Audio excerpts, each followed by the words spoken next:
Il y a un mois, Nicolas Sarkozy a annoncé vouloir réduire le congé parental après la naissance d'un enfant. Le lever de bouclier a été immédiat dans de nombreux collectifs de défense des droits des familles. Aujourd'hui, à Saint-Malo, 2 mères ont décidé de suivre l'appel de l'Association des familles de France. Elles ont manifesté, à leur manière, leur mécontentement. Éric Piolet et Stéphane Gramont.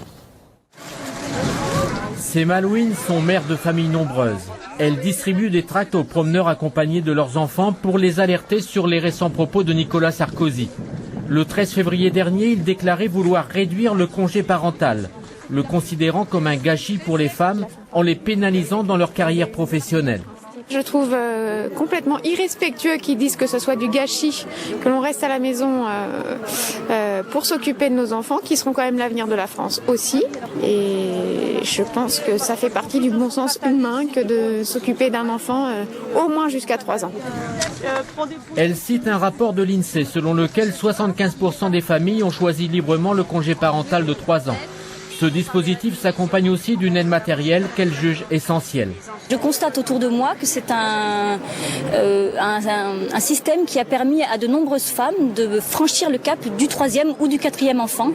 Puisque pour une femme qui a un revenu moyen, aller travailler et payer en même temps une nounou ou une crèche, ou bien rester à la maison et toucher l'indemnité du congé parental, ça se vaut, du moins le sacrifice est viable. Ces mères soutenues par l'Union des familles veulent garder ce choix du congé parental. Elles vont continuer leur mobilisation par Internet.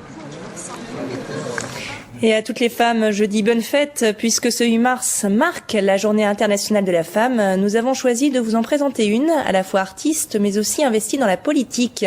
Katia Kruger est conseillère municipale à Rennes depuis 1 an. Alors qu'elle est allemande, une loi permet effectivement aux Européens de faire partie des équipes municipales. Malgré tout, c'est chose rarissime. Les images de ce portrait sont signées Thierry Bouilly et Serge Lenot. Et maintenant, je commence.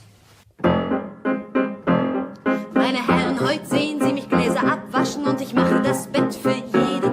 Und Sie geben mir einen Penny und ich bin... Moi, je me rappelle, juste après les élections, traverser Rennes, c'était plus du tout pareil. Je regardais Rennes plus du tout de la même manière. Les rues, les bâtiments, tout d'un coup, on a une sorte de...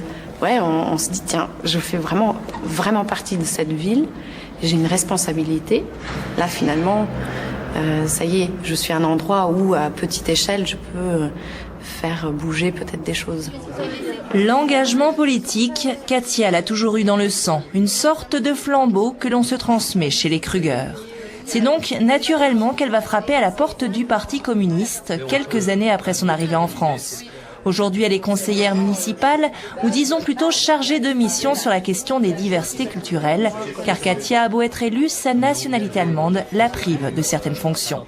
Ça fait presque 10 ans que j'habite en France, et il fallait que je sois élue pour me sentir la première fois exclue. Il y a un certain nombre de contraintes qui font que on s'aperçoit que les élus d'origine étrangère, enfin membres de l'Union européenne, ne sont pas